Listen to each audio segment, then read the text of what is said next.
So, hello guys, this is Lisa, an occupational therapist specialized in Padawan therapy, master degree in autism spectrum disorder, and usually I stream on Wednesdays, but yesterday was Christmas Day, so happy Christmas, Merry Christmas to everyone. And for those who are connecting today, thank you for watching and thank you for staying with me. So this is the reason why I'm going to do live today and not yesterday. I hope all of you had a really nice Christmas, for those who celebrate, obviously.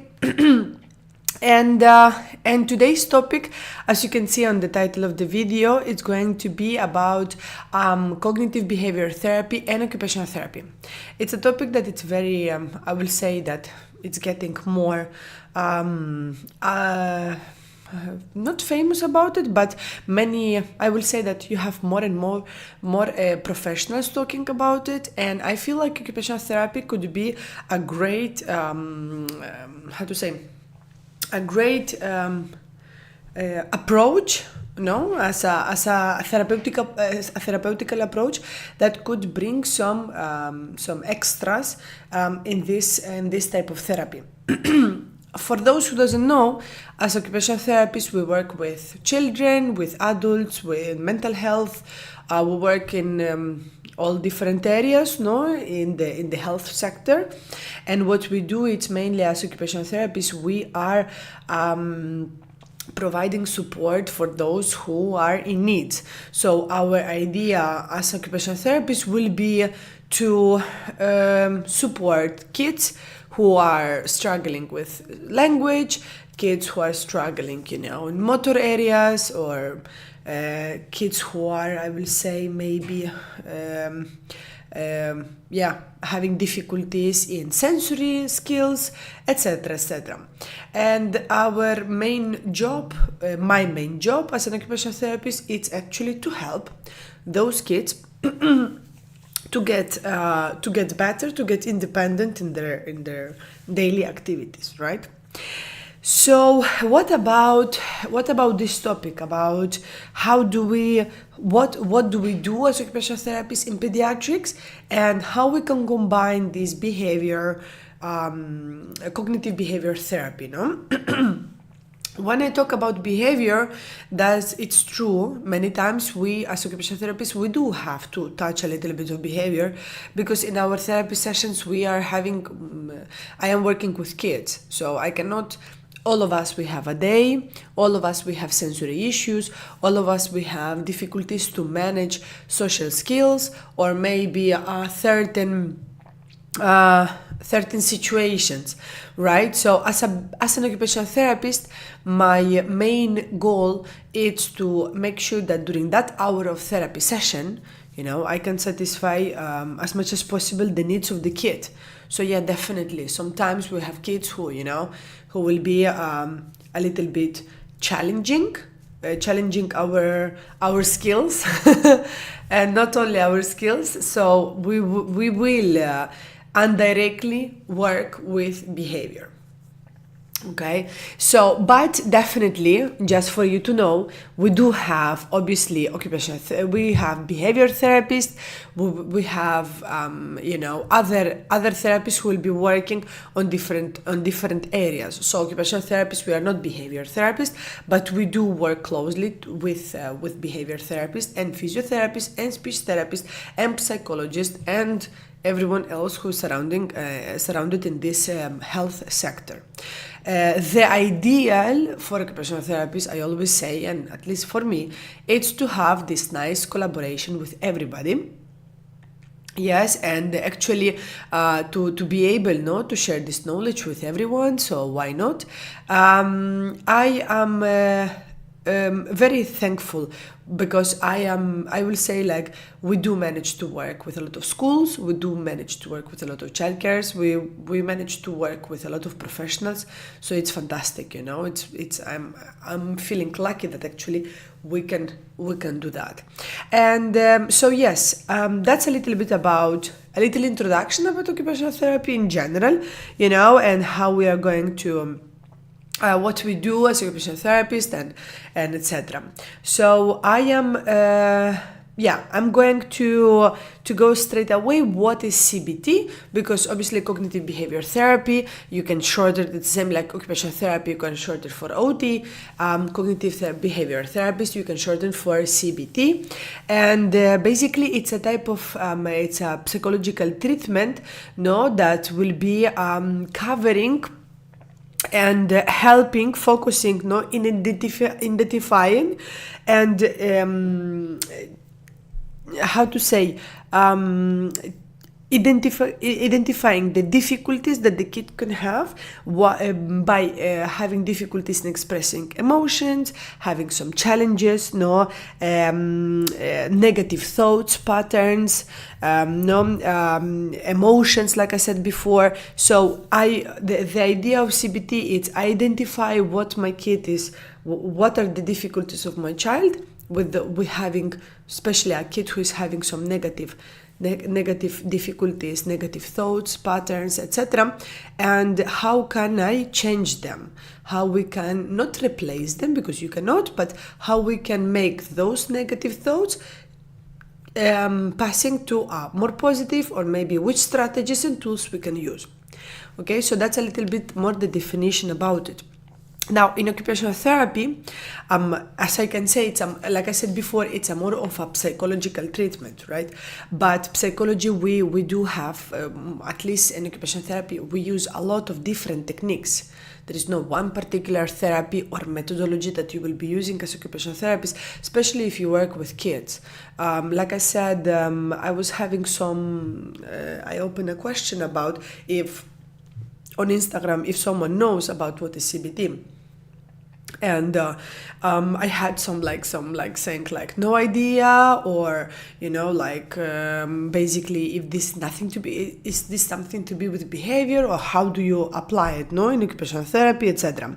So actually a very good question was, how do you use this type of therapy, that it's more of a treatment, more of a psychological treatment, focusing on negative thoughts, emotions, difficulties with behaviors, etc. in occupational therapy.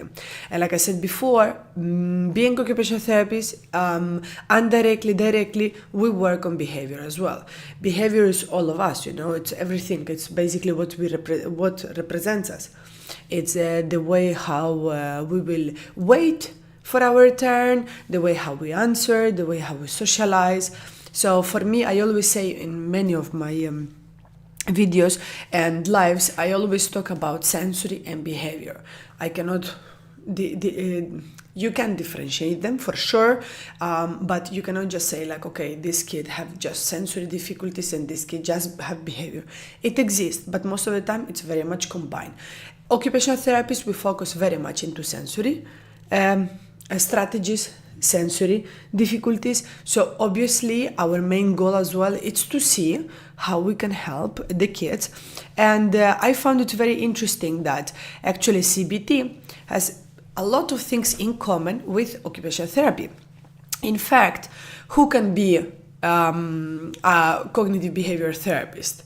Or you can be, or someone who obviously did a course, etc. But mainly it's or a behavior therapist, or you have a psychologist, psychiatrist, or maybe someone specialized in counseling, or occupational therapist, which makes sense because of this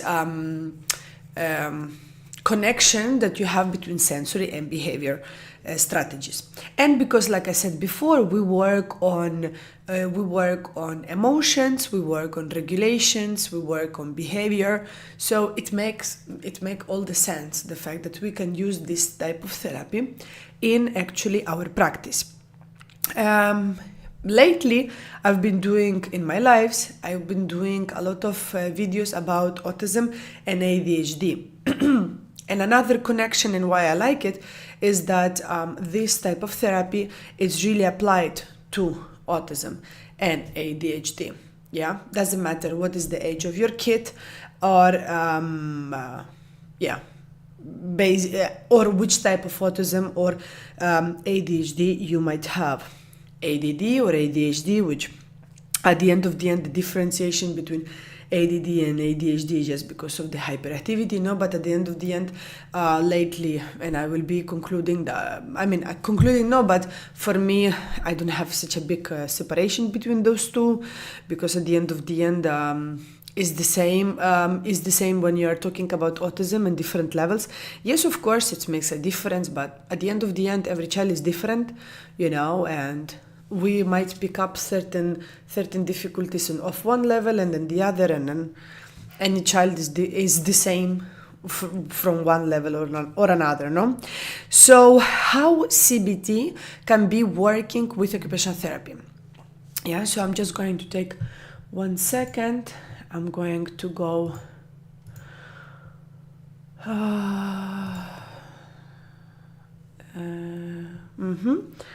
Just give me 1 second.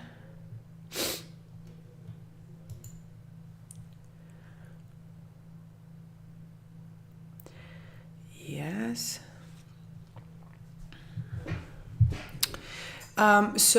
Yes, how actually CBT, how actually CBT can be connected and, not just connected, but how we can work. Just give me 1 second. How I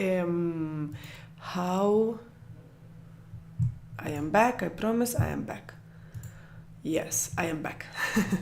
Apologies for that. So how CBT can be connected with occupational therapy?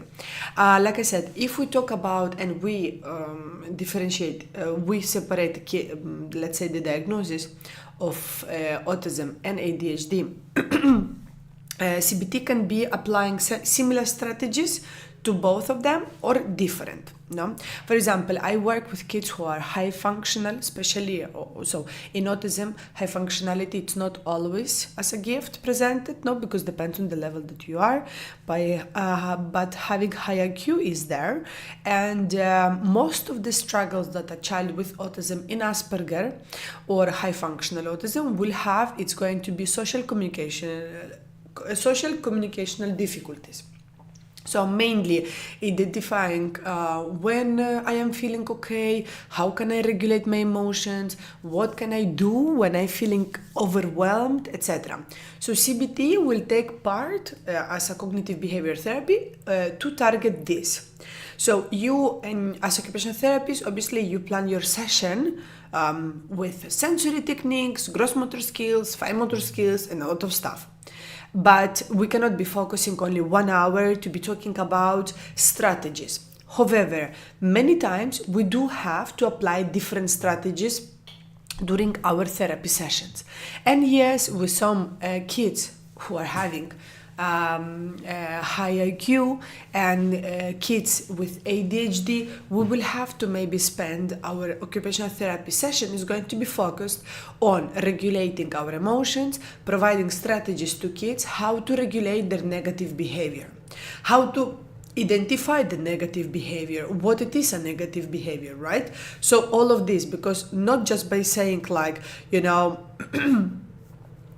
when you're feeling overwhelmed, you should be breathing, till 10 or drinking some water. Or yes, that's great. That's like a good strategy for the beginning. But how do I do that? How do I do through the process of identifying the negative behavior? How can I do self-correction? Or maybe how can I address my sensory difficulties in that moment, the way how that person makes me feel, what I do about it, etc. This all these areas, it's what actually the CBT will be targeting. No? So for example, in occupational therapy, what I do is I go through a lot of social stories. We do with a lot of emotional charts, and different cards and different like games to work on behavior. We work with a lot of like labeling emotions. What means what, how we can identify, recognize that this is one type of emotion and not the other, etc., etc. So we will be working a lot on that, and this is actually part of CBT. For example, that will be maybe in a case of a high IQ autistic boy or girl. No, if we're talking about ADHD, we could also apply the same, or maybe in our case, being ADHD because we have hyperactivity, and in case if the child also have impulsivity, we will be working maybe more on teaching the child how to work on calming strategies, what to do when we are getting overwhelmed, how to recognize that actually I am getting overwhelmed, and how to recognize that certain activities in my daily life are making me overwhelmed. Because that's another thing. I have a lot of kids who struggles to anticipate that if I do this is going to make me feel that way. And especially in autism. Let's say in autism, it's a completely another level, no? So what we do is we work on maybe deep breathing, we work on some strategies, calming strategies, we work maybe on some sensory tools that will help the kid to regulate and to be able to, get calmer when the situation is a little bit spiking. Maybe muscle relaxation techniques, maybe certain activities, or going for a walk, or counting, or music, relaxing music, etc., can help and can be one of those strategies that we can apply. No, and especially sensory activities, and this is when the role of occupational therapists even comes more in handy, because we are working directly on it, on sensory activities, calming strategies, regulation of emotions. That's part of OT, because the way how we are going to regulate ourselves is going to be through sensory exposure. So what else? How else? I don't know if you have questions, guys. So you can always ask me. Okay, for those who are watching and for those who are listening to me. So if you have any questions, just let me know. Now, how else CBT can help? So, for example, another thing, it could be using CBT, so cognitive behavior therapy. It could help recognize the triggers, for emotions. For example, I feel happy, angry, or let's say extremely happy when this particular situation happens. Now, most of the time, like I said before, to recognize the trigger, what causes the fact for me to overreact, it's very complicated. And in occupational therapy, purely being OT, we don't really train that area, so this is when, for example, in handy, this type of therapy comes very good. Anxiety, so when we are having difficulties of anxiety, how to manage different stages, and how to approach those situations, how to be more flexible about getting anxious because my exams are coming, because I am not good enough at sport, because I cannot do running for 10 minutes and the rest of my classmates run for 10 minutes, because my teacher keeps repeating that I don't know how to write neat, because all these struggles that most of us we had them, or we are having them in our daily life. For some children, I will say that it's not a big issue, because it's something that you just live with. But children with autism or ADHD, they get a lot of fixation on certain topics, and they get a lot of a lot of fixation on a particular topic, on a particular way of reasoning, and certain situations will be stuck in their head. So you have to be able to come up with strategies that will help them to actually work on this. Okay, so anxiety, make the child a little bit more flexible, maybe in ADHD, CBT could help with schedules, with timers, maybe with visual timers and visual cues about when I'm getting angry, or exactly, or not like when I'm getting angry, like what to do when I'm getting angry, or when the situation is a little bit getting myself tense. No, so yes, techniques that can help for themselves in the moment that they are under the trigger, recognize those techniques and how we can go about it. A lot of self-critical strategies.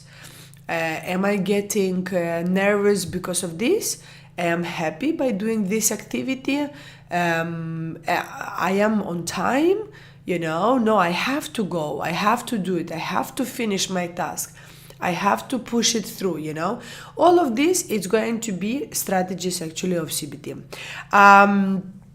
We also do a lot of role play. We have this card that we will be using in occupational therapy, that you can find them online easily, so basically those cards are very, very easy to use and to find. You will have like a lot of or open questions or role playing, we will be maybe using shopping, or we will be using, I don't know, another situation, placing ourselves in a situation and see how the child, with which strategies the child will come up. This maybe it's more in ADHD than autism, because certain things are more complicated for children with autism to actually see for the future, and actually put themselves in this possibility, on this possible situation. But role play, it's definitely one of the tools that we are using as well. Okay, managing impulsivity and hyperactivity. Knowing that if your child and your client is having ADHD, definitely you will have impulsivity and hyperactivity. So CBT will help you to teach techniques and strategies to say how we can actually manage the situations. First, we have to identify the situations and see what triggers what. It is the person, it is me, it's the environment, it's maybe the sound on the place where we were standing, etc. And then how actually we can manage that reaction, And there is something called stop and think card. So I stop and I think, and then I react. Okay, and sometimes you will have stop, think, react, and reflect. But the most common, it will be the stop and think cards, which, like I'm saying, you can find them also online, and they are very useful because they will put you in situations that you need to stop, think, and then give an answer, for example. And those type, it's like a little bit of a mix between role play, and exposing the kid to possible situations. Obviously, what you're doing here is you're trying just to bring some techniques, strategies, so your kid feels, fulfilled and more prepared for any possibility in the future. Okay, we also have, just give me, I am going to check if everything is okay here. We also have something called the verbal cues. We use them a lot, like the pause, think, and act. So the same, like, for example, the stop and think card. This is something that we use it as a game mostly, but the verbal cues of pause, think, and act, it's more of, okay, we are having a situation. Now we pause, let's analyze it, we think what we need to do, and then we actually execute the action, or we are going to do the action. It's also all about social training. Okay, so social training skills through video modeling, like I said before, social stories, a lot of different, role play scenarios. I like to go out with the kids if I can, with the kids kid. So if we go to shopping, for shopping, or we go to cafeteria, or we're going for, I don't know, supermarket or whatever, I like to actually apply some of these strategies in that moment. No,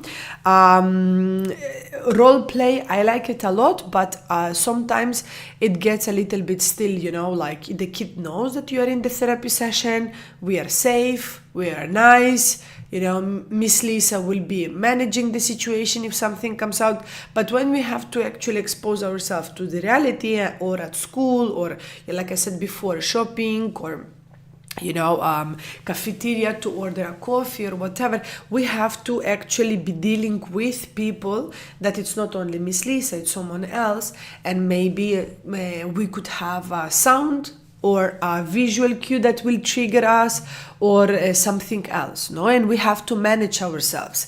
And like I said, CBT focuses on identifying those negative thoughts or negative emotions or negative patterns, and then how we can put those negative into positive, no? So all these scenarios obviously are helping you with waiting, with take turning, with like I'm saying, social cues, visual cues, helping you to identify what are the situations and how they are presented and what we have to do about it, and also see how much the child put on place those strategies that you've been working with him or her for a very long time, or for a couple of sessions, how she puts it, no? And on place when actually there is a situation, right? And obviously, like I said before, CBT also addresses sensory challenges, because like I said at the beginning of the video, for me, sensory and behavior, they go very much together. So I cannot really just separate them. And we all have certain sensory tools and strategies that can help us to calm down, or maybe when we are feeling a little bit more excited about something, see how we can actually work on it. Or I don't know if there are maybe some fidgets, that can help us to regulate our emotions, etc. So basically, I will resume it here. If we are having an ADHD who is having difficulties with emotions and social difficulties, CBT can help a lot to unlock all of this. If we're having a child with autism, ASD, obviously depend on the functionality of the kid, is high functional, or like I'm telling you, the main difficulty is social and communication disorder or difficulty. We will have obviously CBT working and helping on regulating our emotions, providing strategies, etc. What I like a lot is to use like a pyramid of emotions, and I like also to draw different maybe your faces, or use cards or facial expressions and emotions. Or sometimes there are this type of cards we have, for example, at the clinic. They are just like the eyes. You see the eyebrows and you see the eyes, and sometimes you have like the eyes separated from the mouth, so you will have two different cards. No, maybe next time I can bring them with me. And just by looking how the eyes are, if they are like sad, not sad, the eyebrows as well, if they are appearing angry or maybe happy or whatever, even the way of the mouth moving, the position of the mouth. Sometimes we work also on with children to see if they are capable to actually recognize which emotion could represent to the way how the mouth looks or the eyes, etc. We work with, like I said before, social stories, which is something that an occupational therapist is specialized in to prepare it, and it's one of our, I will say, also great tools to use. So this is the reason why, like I said, CBT, when you think about it and you think like, okay, just cognitive behavior, so maybe this is something to be just with behavior therapists, occupational therapists, we can also, it can be handy, come handy for our therapy sessions, and we actually use it a lot. The difficulty, I will say, is that we don't have so many children who are only in need of CBT, or just providing strategies for this. That's the reality. Most of the children that we are working with are more into handwriting difficulties, some gross motor activities, maybe fine motor activities, etc. We don't have so many kids that will be only lacking on these strategies. So this is the reason why this therapy it comes handy, but for a specific kid, for a specific type of child, not just type of child, but type of difficulties. And if you are having kids with ADHD, definitely this is a technique that you can be using, and a lot, because it's something that it will be making sense, especially the identifying the triggers. The most common difficulty in ADHD is the fact that we are impulsive and we have this hyperactivity coming along, and we are not patient to finish the task, and we are overreacting sometimes, and we want the things happening straight away in the moment. So CBT can help you actually to stop, like we said before, pause, think, and act. Like we pause, let's analyze what is going on, let's breathe in, let's do some strategies here, let's analyze the situation, let's use some calming strategies or maybe some fidget toys, let's think, and then let's act. And this is sounds very I will say easy, but for the amount of kids that are struggling with this, it's big, so definitely something I like. For autism, anxiety, it's one of the issues, especially if we're talking about kids, a little bit older. Anxiety, it's a big issue. So being flexible, being able to manage your, the levels of stress or anxiety that you're having because of a situation, that's huge, Or like I'm telling you, role playing, putting yourself in situations that maybe your client can encounter. Why not? That's fantastic. Okay, so that's it. That's all for today. That's all about CBT. I hope this information was useful for you. I hope that if you are an occupational therapist who is watching this video, or a parent, maybe you could look into it, and maybe some of the strategies like the cards that I was mentioning, and maybe some social stories and stuff could be very useful for you, and why not? Definitely, if you don't know or you don't have idea how to use them, I highly suggest you to then contact a behavior therapist, psychologist, psychiatrist, maybe a counselor or a specialist in counseling, or an occupational therapist who has the training on it, to be able to help you out with certain strategies. Because bringing fidget toys, it's like, I don't know if I mentioned it many times, but sometimes I said it's the same like the chewy tubes or other stuff that many parents buy and they don't know actually how to use them. You need an occupational therapist to guide you, because otherwise you're just throwing money for nothing, and then not only throwing money, right? But also it's the time. What is the point to have so many maybe fidget toys and stuff if you don't know how to use them? Or you're not sure if you're using them properly, because then you might say, no, I watched a video of someone, but it's not really applying to your situation. Because this is why I was saying before at the beginning of the video,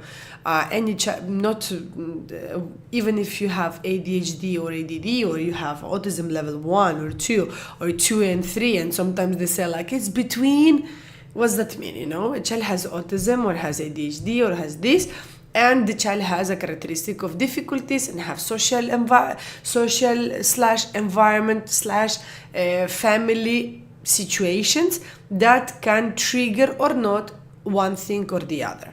So I think every child should be analyzed separately, individually. We do a good assessment. We get written down what are the difficulties, and then we see which techniques can help. And if not, like I always say, if you don't know, your job is then to do the referral. I work with behavior therapists, I work with speech therapists, I work with physiotherapists.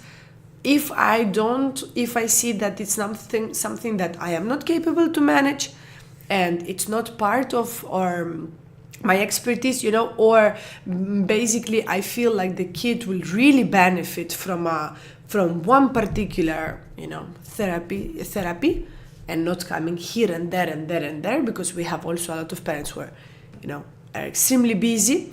Then definitely I do the referral, right? That's like, I will say, like our main obligation. So as therapists.